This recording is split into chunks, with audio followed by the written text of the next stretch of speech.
Welcome on into a book review. Today we are going to be checking out the first book of Fablehaven by Brandon Mole. And now I have to say, I thought I had read this book before when I was a kid and didn't like it. Turns out I did not read this book because I actually ended up loving it. This is going to be a spoiler-free review.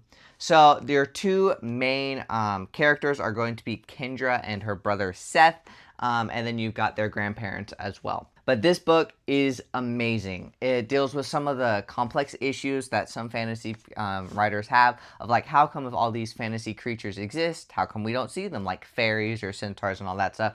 He has a really clever way, actually with a fantasy creature, of dealing with how come we don't see those creatures.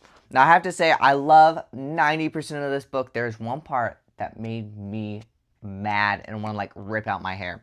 Again, this is going to be spoiler free, but if you read it, you know what I'm going to be talking about. There's one part in the story where their grandparent or grandpa gives them one rule, just one, and the kids went and messed it up. Like, I was like I know it's going to happen because like the plot has to move along, and that is the obvious way that the plot is heading. But I'm just thinking like, dude, you had one rule, and you went and messed it up. But then I got thinking, technically Adam and Eve had one rule, and they went and messed it up too, so maybe it's not that far from the truth.